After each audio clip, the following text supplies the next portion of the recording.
Yes, तो solubility of gases in liquids, ठीक है।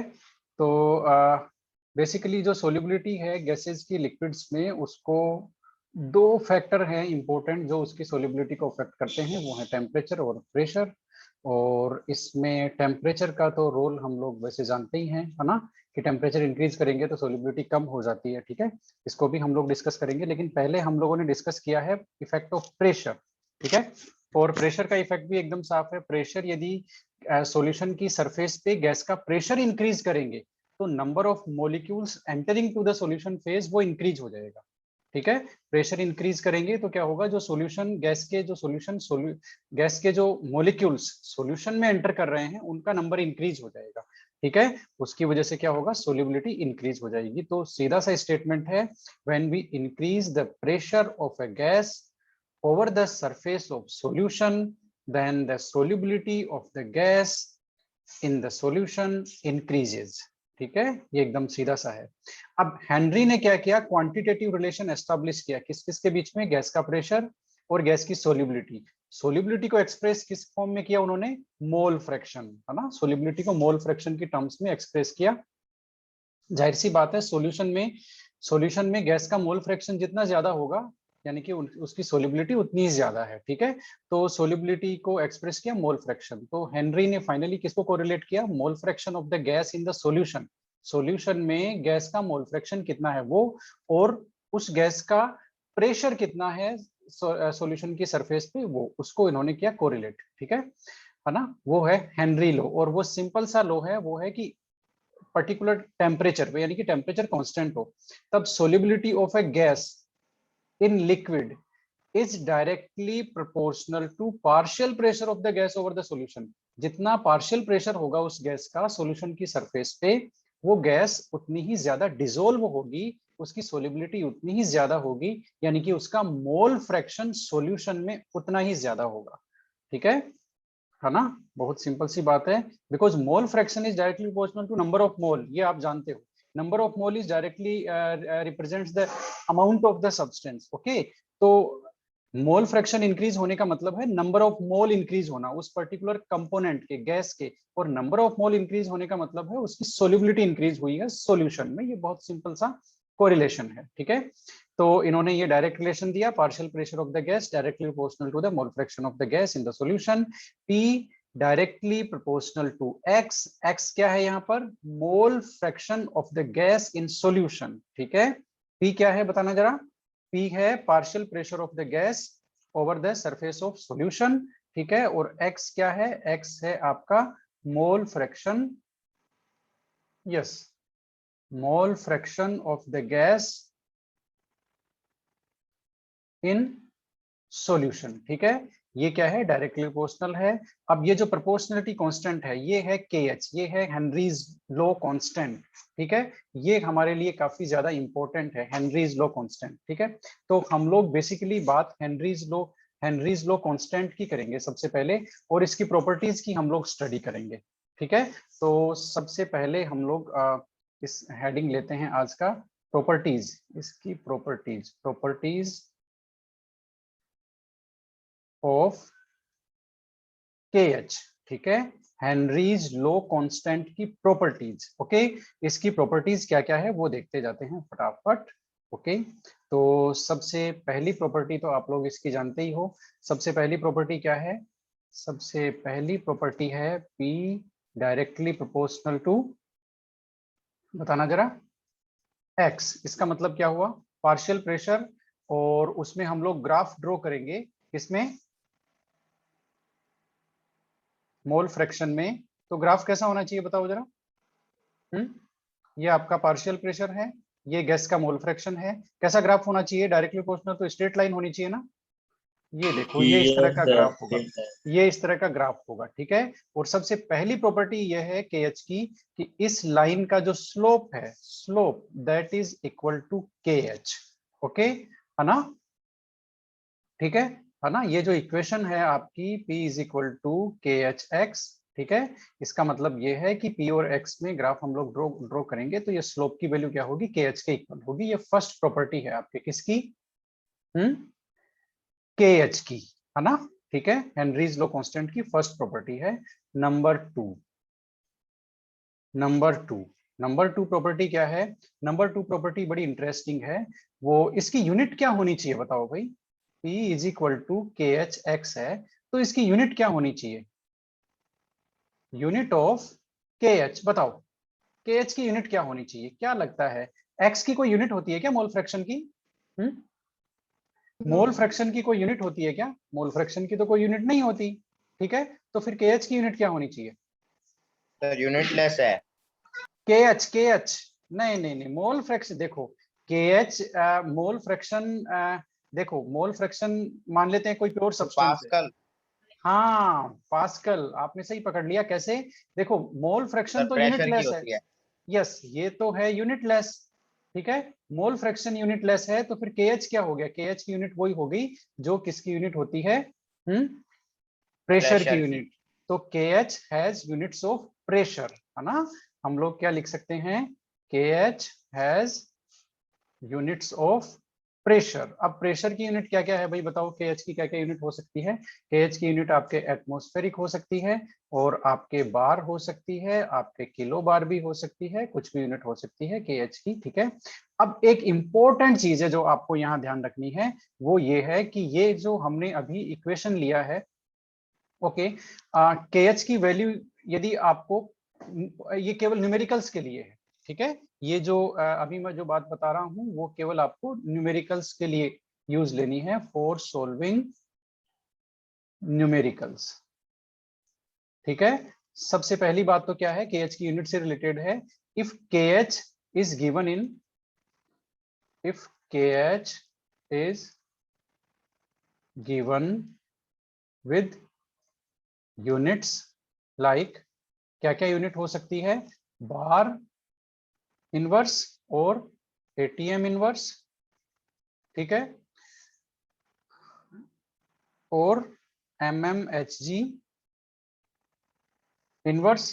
ठीक है, ये यूनिट यदि है ना, ये यूनिट है, इसका मतलब है आपको उस न्यूमेरिकल को सोल्व करने के लिए ये जो हेनरीज इक्वेशन है वो ही आपको चेंज करना पड़ेगा। नॉर्मली हम लोग हेनरी इक्वेशन क्या लेते हैं? देखो बहुत सिंपल सी बात है, मैं आपको यहाँ पर बता दूं, ये जो यूनिट्स हैं के एच की, एटीएम प्रेशर की यूनिट है, ये तभी होगी जब आप हेनरीज लॉ इक्वेशन ये लेते हैं जिसको मैंने अभी एनसर्किल किया है। ठीक है, जैसे ही आपके न्यूमेरिकल में ये यूनिट्स यदि दी हुई हो, इसका मतलब है that value is not for K H, that is for 1/kh। बात समझ में आई?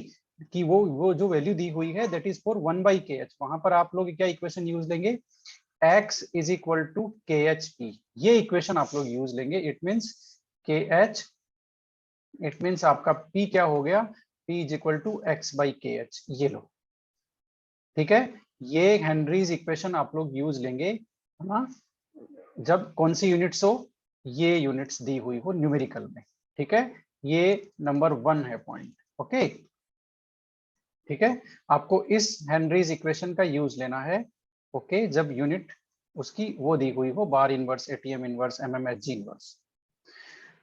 नंबर 2, यूनिट्स के कन्वर्जन फैक्टर बताओ भाई। प्रेशर की यूनिट्स के कन्वर्जन फैक्टर आपको आने चाहिए यदि आपको हेनरीज लॉ के बेस पे न्यूमेरिकल सोल्व करने हैं। You must know the conversion factor for unit of pressure. तो सबसे पहले तो मुझे ये बता दो, इसमें आपको क्या क्या जानना जरूरी है इसके न्यूमेरिकल सोल्व करने के लिए? What does it mean STP? STP से मतलब क्या समझते हो आप लोग?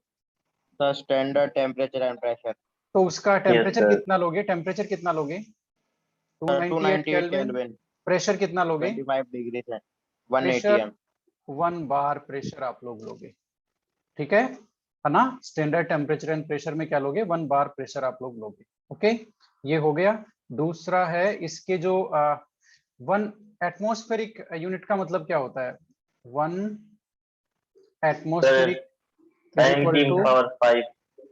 हाँ कोई बात नहीं, हम अलग अलग यूनिट्स में लिखते हैं, इज इक्वल टू 760 mmHg, और is equal to 1.013 into 10⁵ pascal. ठीक है, ये भी 1 एटमॉस्फेरिक का मीनिंग है ना? Yes sir. अब 1 बार क्या होता है? 1 bar is equal to 10⁵ pascal. ठीक है, बात समझ में आई? तो 1 एटमॉस्फेरिक, एटमॉस्फेयर क्या हो गया? 1 एटमॉस्फेयर की यूनिट तो हमने ऊपर लिखी थी ना। हाँ, अच्छा, बार की टर्म्स में और लिख देते हैं। 1 एटमॉस्फेयर इज इक्वल टू 1.013 बार। सही बात है क्या ये? बताना जरा। Yes sir. Yes sir. तो ये है सही बात। ओके, ये तो हुए कुछ यूनिट कन्वर्जन फैक्टर। एक और कुछ लेते हैं। कभी कभी आपको टोर भी मिल सकती है प्रेशर की यूनिट। तो 1 टोर इज इक्वल टू, सर ये एमएम ऑफ एचजी क्या होता है? ये देखो, मर्करी की रेस्पेक्ट में हम लोग ये प्रेशर मेजर करते हैं ना। ओके, तो 1 टोर इज इक्वल टू 1 mmHg, और पास्कल में ये कितना होता है? 133.33 पास्कल। ये लो, ठीक है, ये कन्वर्जन भी आपके काफी यूज आएगा। इसके अलावा 1 पास्कल इज इक्वल टू, ये आपके सबसे ज्यादा यूज आने वाला है, 1 pascal is equal to 1 newton per metre square. ठीक है, और इसको हम और एलाबोरेट कर सकते हैं, 1 kg पर मीटर सेकंड स्क्वायर। ये लो, ये सारे कन्वर्जन्स है। पास प्रेशर की जो यूनिट्स हैं, डिफरेंट कन्वर्जन्स है इसके प्रेशर की यूनिट के। ठीक है, तो ये तो हो गया आपके सेकंड प्रॉपर्टी है किसकी? KH की, उसकी यूनिट से रिगार्डिंग ये सारी चीजें हैं। ठीक है, ओके। अब हम लोग चलते हैं उसकी थर्ड प्रॉपर्टी पे। Third property of KH। Okay, तो जो KH की थर्ड प्रॉपर्टी है वो काफी सिंपल है, और वो आप लोग मुझे ये बताओ, ये जो फॉर्मूला है, देखो, हमारे पास एक यूनिट है, देख लो, है ना, एक टेबल है, उस टेबल को लेते हैं हम लोग फटाफट। एक टेबल हमारे पास है और उसको हम लोग उठाते हैं यहाँ से। वो टेबल हमें कुछ इंफॉर्मेशन देगी। ओके, इस टेबल से हम लोग काफी सारे कंक्लूजन्स लेने वाले हैं।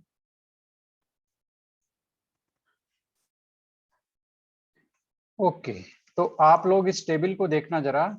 इस टेबल में शुरू शुरू के जो 3 गैसेज हैं, ठीक है, 3 गैसेज में देखिए, ये देखिए, हीलियम, हाइड्रोजन और नाइट्रोजन, तीनों का सेम टेम्परेचर लिया हमने। सेम टेम्परेचर लेने से भी KH की वैल्यू है वो डिफरेंट है ना।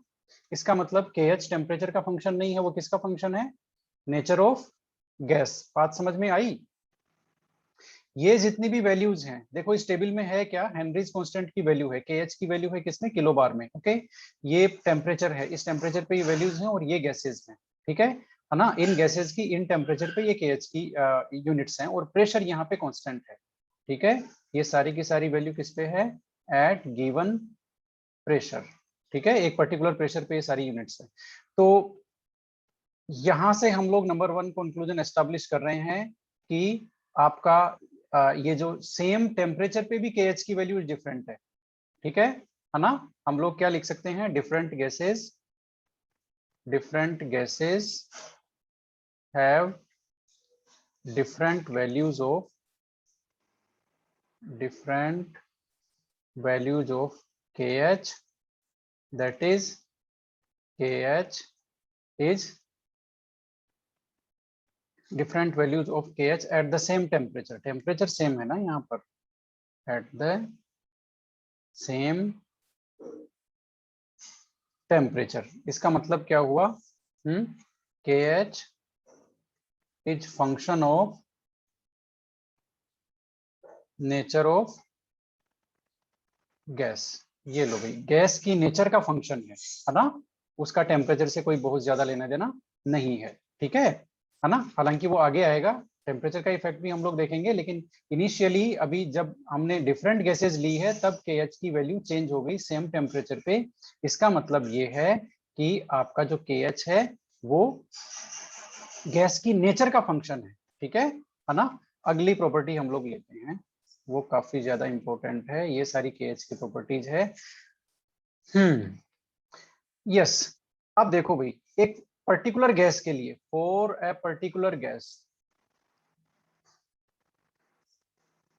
एक पर्टिकुलर गैस के लिए व्हेन टेम्परेचर इंक्रीजेस, टेम्परेचर हमने इंक्रीज किया, ये देखो हमने, अब आप लोग यहां कंसीडर कीजिए, एक बार मैं पेंसिल कर्सर लेता हूं।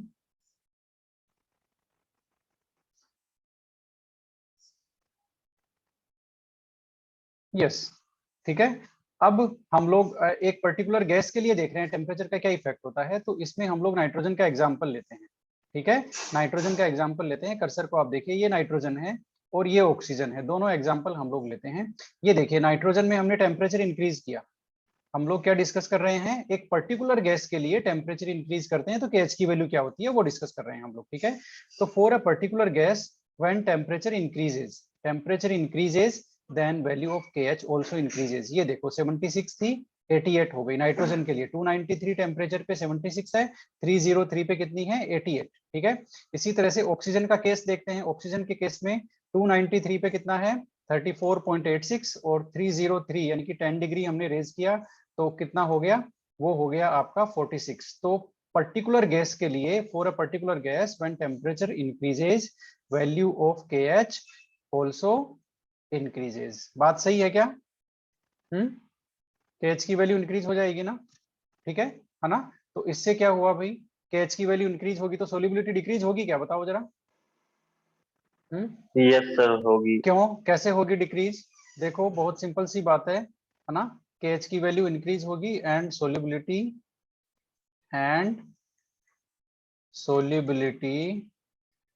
Of gas decreases. ये लो, आपको ये ध्यान रखना है, केएच की वैल्यू इंक्रीज होगी तो सोल्युबिलिटी डिक्रीज होगी। इसका मतलब सीधा सीधा सा रिलेशन आ गया। पहले तो हम ये देख लेते हैं। ये देखो, ये आपका इक्वेशन है केएच एक्स, है ना, यही है। तो एट ए गिवन प्रेशर,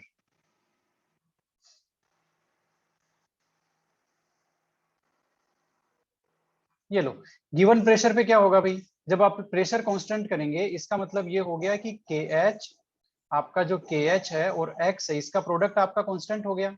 सही बात है ना, पी कांस्टेंट है इज इक्वल टू पी।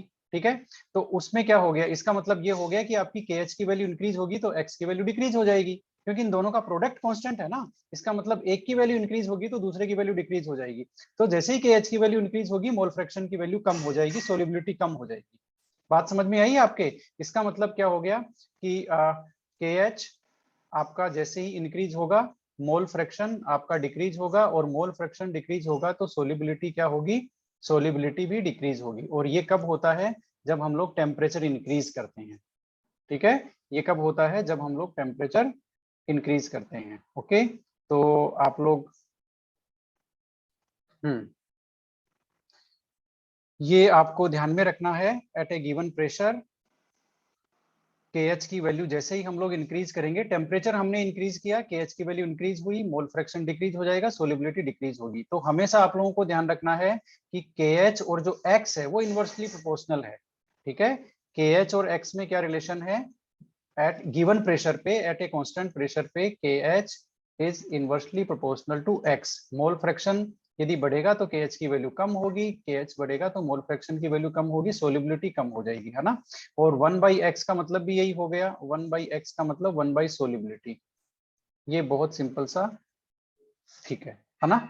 तो टेम्परेचर आपने इंक्रीज किया तो क्या हुआ, सोलिबिलिटी कम हुई कि ज्यादा हुई, बताना जरा। टेम्परेचर आपने इंक्रीज किया, ठीक है, तो केएच की वैल्यू क्या होगी, इंक्रीज, है ना। केएच की वैल्यू इंक्रीज हो गई तो एक्स की वैल्यू डिक्रीजेस, और आपकी सोल्युबिलिटी हो गई आपकी डिक्रीज। ठीक है, इसका मतलब सीधा सीधा सा कंक्लूजन है, टेम्परेचर से हम लोग रिलेट कर सकते हैं, temperature is directly proportional to 1 solubility. ये लो, ये इसके इनवर्सली प्रोपोर्शनल है सोल्युबिलिटी के।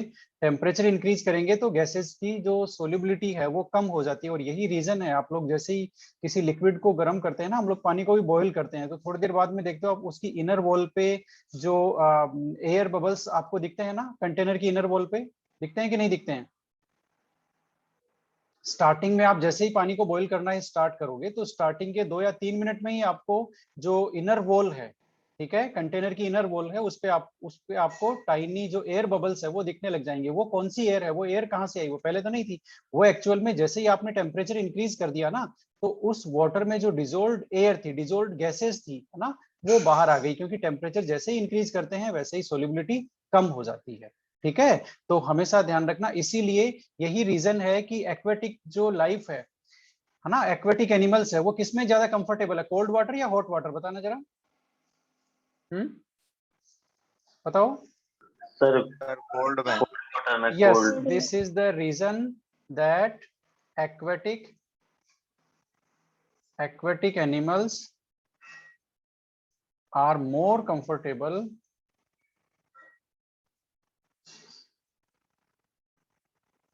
in cold water। ये लो, वो कोल्ड वाटर में इसीलिए क्योंकि कोल्ड वाटर में जो डिजोल्व्ड गैसेस हैं, ऑक्सीजन की जो कॉन्सेंट्रेशन है वो ज्यादा होती है ना, देन हॉट वाटर। ओके, तो ये पॉइंट था। पर्टिकुलर गैस के लिए टेम्परेचर इंक्रीज करते हैं तो केएच की वैल्यू इंक्रीज होती है, सोल्युबिलिटी डिक्रीज होती है। Okay, yes.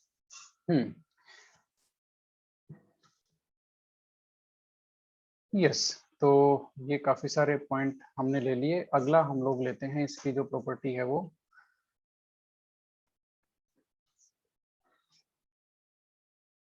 अब देखते हैं इसके एप्लीकेशंस क्या क्या हैं। इसके हेनरीज लॉ के एप्लीकेशंस, ठीक है, वो हम हेनरीज लॉ के कुछ इंपॉर्टेंट एप्लीकेशन है वो हम सीधा यहाँ से इंपोर्ट करते हैं, और वो हमारे पास है, ये रहे हेनरीज लॉ के एप्लीकेशन। यस, ये आपका पहला एप्लीकेशन है। ये आपको लिखने की जरूरत नहीं है, देखो ये मैं आपको वैसे ही समझा देता हूँ, ठीक है, और उसके बाद में आप यहाँ से नोट्स में से इसको लिख सकते हो। ये लो, ठीक है, और इसमें से एक हम लोग ऐड करेंगे, कोई बात नहीं, वो मैं आपको डिक्टेट करवा दूंगा इसी में।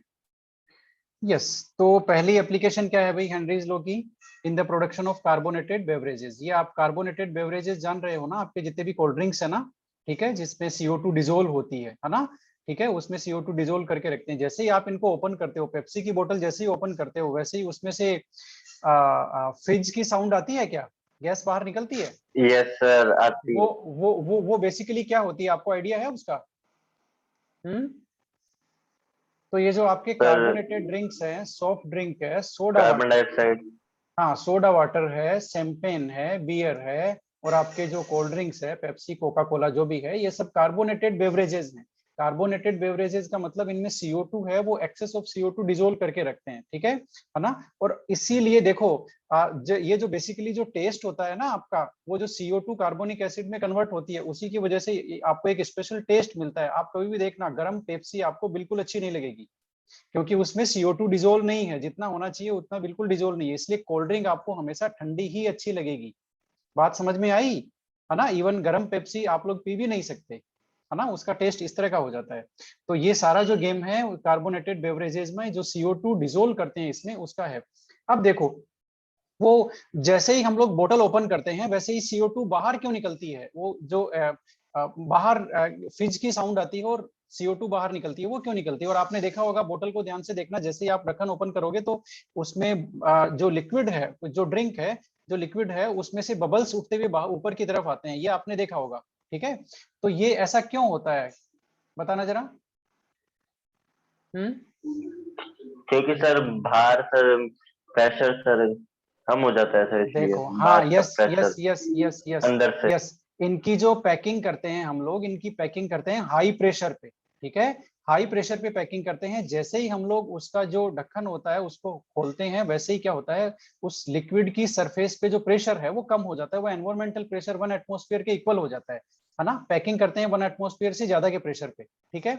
जैसे ही ओपन करते हैं उसको, वैसे ही क्या होगा, जो एक्सेस वो प्रेशर है वो रिलीज हो जाता है, और सरफेस पे कितना हो गया, जो लोअर प्रेशर है, एनवायरमेंटल प्रेशर, वो हो जाता है।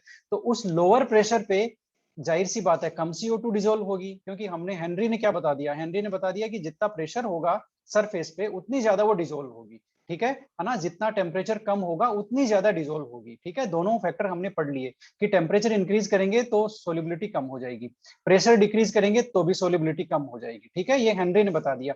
इसलिए जैसे ही हम उसको ओपन करेंगे, एनवायरमेंटल प्रेशर पे वो आ जाएगी, एंड वो एटमॉस्फेरिक कंडीशन में आ जाएगी, उस वहां प्रेशर कम है, तो जैसे ही प्रेशर कम होगा, एक्सेस CO2 जो डिजोल्व है वो बाहर आएगी, है ना, उसकी वजह से उसमें एफरवेंसेस आएंगे आपके, बबल्स उठने लग जाएंगे। ठीक है, तो ये रीजन है, इसलिए कार्बोनेटेड बेवरेजेस की जो पैकिंग होती है ना, वो हाई प्रेशर पे करते हैं और इनको स्टोरेज हमेशा कहाँ करते हैं, लो टेम्परेचर पे स्टोर करते हैं इनको। ठीक है, यस। दूसरी एप्लीकेशन है इसकी deep sea diving, scuba divers होते हैं ना, स्कूबा डाइवर्स, ठीक है, उनके लिए देखो एक प्रॉब्लम आई शुरू शुरू में। क्या प्रॉब्लम आई? स्कूबा डाइवर्स ब्रीदिंग के लिए जो एयर, जो सिलेंडर लेके जाते हैं ना, ठीक है ना, ब्रीदिंग के लिए सिलेंडर लेके जाते हैं, उनमें वो शुरू शुरू में उन्होंने वो क्या लेके गए, कंप्रेस्ड एयर लेके गए। क्या लेके गए? Compressed air. अब कंप्रेस्ड एयर में तो आप लोगों को पता है नाइट्रोजन का कंटेंट कितना होता है, अप्रोक्सीमेटली 78% होता है ना नाइट्रोजन का कंटेंट। ठीक है, तो नाइट्रोजन जो है वो एनवायरमेंटल प्रेशर पे तो कम डिसोल्व है ब्लड में। ब्लड में नाइट्रोजन की सोलिबिलिटी एनवायरमेंटल प्रेशर पे कम है। जैसे हम लोग अभी ब्रीदिंग करते हैं तो एनवायरमेंटल प्रेशर पे करते हैं, तो वहां पर नाइट्रोजन की सोलिबिलिटी उतनी ज्यादा नहीं है, ऑक्सीजन की सोलिबिलिटी ज्यादा है, इसलिए ब्लड में ऑक्सीजन डिसोल्व होती है। ठीक है, नॉर्मल प्रेशर पे, है ना, नाइट्रोजन की सोलिबिलिटी उतनी नहीं होती। लेकिन जैसे जैसे स्कूबा डाइवर्स जो उसमें मतलब जैसे जैसे वो डीपर जाते जाते हैं वैसे वैसे प्रेशर इंक्रीज होता जाता है। ठीक है, जैसे जितना वो डीप जाएंगे, है ना, सी में, उतना प्रेशर इंक्रीज होता जाएगा और इंक्रीज प्रेशर पे N2 की सोलिबिलिटी इंक्रीज हो जाती है। तो उससे क्या होगा, उनका जो ब्लड है उसमें O2 के साथ साथ N2 भी डिसोल्व होने लग जाएगी। ठीक है, डिसोल्व हो जाएगी और जैसे ही वो वापस ऊपर आएंगे सरफेस पे, वापस ऊपर आएंगे तो जो एक्सेस ऑफ N2 का तो यूज तो हुआ नहीं ना, ऑक्सीजन का तो यूज होता है, N2 का तो यूज भी नहीं हुआ। तो वो जो N2 है वो जैसे ही वो सरफेस पे आएंगे, उनके ब्लड वेसल्स में वो N2 रिलीज हो जाएगी, है ना, रिलीज होकर के उनके ब्लड वेसल्स में क्या होगा, उसके बबल्स आ जाएंगे, N2 के बबल्स आ जाएंगे। तो वो उसको चोक कर देंगे, उसको ब्लॉक कर देंगे ब्लड वेसल को, जिससे उनको मतलब डेथ भी हो सकती है। ठीक है, तो ये प्रॉब्लम आई शुरू शुरू में, कब? जब वो कंप्रेस्ड एयर लेके गए। बात समझ में आई, है ना? फिर इसका सॉल्यूशन क्या हुआ? इसका सॉल्यूशन यस ये सर। हुआ कि भाई कंप्रेस्ड एयर मत लेके जाओ, हीलियम डाइल्यूटेड एयर लेके जाओ सिलेंडर में। हीलियम डाइल्यूटेड एयर जिसमें नाइट्रोजन का कंटेंट देखो कम है, ये देखो हीलियम डाइल्यूटेड एयर ये है, इसमें 11.7% के आसपास क्या है, हीलियम है। नाइट्रोजन का कंटेंट 78 से कम हो गया, ये देखो 56 है, और ऑक्सीजन का 32 है। ठीक है, तो ये एक मिक्सचर है, इसको बोलते हैं हीलियम डाइल्यूटेड एयर। ये अब सिलेंडर में लेके जाते हैं, जिससे नाइट्रोजन का परसेंटेज कम है, तो नाइट्रोजन का पार्शियल प्रेशर कम होगा, पार्शियल प्रेशर कम होगा तो इसकी जो सोलिबिलिटी है वो कम होगी, है ना। तो हेनरीज लॉ ने एक्सप्लेन किया कि किस तरह से ये प्रॉब्लम आ रही है, और हेनरीज लॉ के बेसिस पे इसका सॉल्यूशन भी निकला कि हम लोग नाइट्रोजन का कंटेंट कम कर देते हैं, हीलियम का कंटेंट इंक्रीज कर देते हैं, जिससे नाइट्रोजन की सोलिबिलिटी, नाइट्रोजन ब्लड में डिसोल्व होगा नहीं। अब किसी ने पूछा भाई हीलियम ही क्यों, हीलियम ही क्यों सर, यहाँ पर तो नियोन भी ले लेते। लेकिन हीलियम एक बहुत सुटेबल गैस है और इसकी ब्लड में जो सोलिबिलिटी है वो हाई प्रेशर पे भी बहुत कम है या है ही नहीं। ठीक है, इसलिए हीलियम की जो सोलिबिलिटी है वो नाइट्रोजन के कंपैरिजन में बहुत कम है, हाई प्रेशर पे भी हीलियम ब्लड में डिसोल्व नहीं होती, इसलिए हीलियम इज मोर सुटेबल। ठीक है, तो अब देखो ये जो बबल्स आ जाते हैं वेन्स में, ब्लड वेसल्स में, ठीक है, उसकी वजह से क्या क्या दिक्कत हो सकती है वो देख लो, है ना। The bubbles can even burst the capillary, जो ब्लड कैपिलरीज होती है उनको ब्रस्ट कर सकते हैं, ब्लॉक कर सकते हैं। ठीक है ना। और ये जो कंडीशन है, इसको कंडीशन को क्या बोलते हैं, मेडिकल सिचुएशन को बोलते हैं बैंड्स। ये काफी पेनफुल होती है और डेंजरस होती है। तो यहाँ पर कौन सी मेडिकल सिचुएशन मिल गई हमें, बैंड्स। वो बैंड्स कब क्रिएट होती है, जब N2 डिसोल्व हो जाती है किसमें, ब्लड वेसल्स में। ठीक है, अब इसका जो थर्ड है वो क्या है, थर्ड है हायर एल्टीट्यूड पे। हायर एल्टीट्यूड पे जो लोग रहते हैं ना पहाड़ी एरिया में, ठीक है, उनमें क्या होता है, अब जैसे जैसे हम लोग देखो अर्थ सरफेस से जैसे जैसे हम लोग हायर हाइट पे जाएंगे, है ना, हायर एल्टीट्यूड पे जाएंगे, तो ऑक्सीजन का प्रेशर क्या हो जाएगा, लो हो जाएगा। ठीक है, तो उनके ब्लड में लो ऑक्सीजन डिसोल्व होती है ना, ऑक्सीजन लेवल लो होता है उनके ब्लड में। उससे क्या हुआ, उनकी जो थिंकिंग कैपेसिटी है वो अफेक्ट होती है, और उनके जो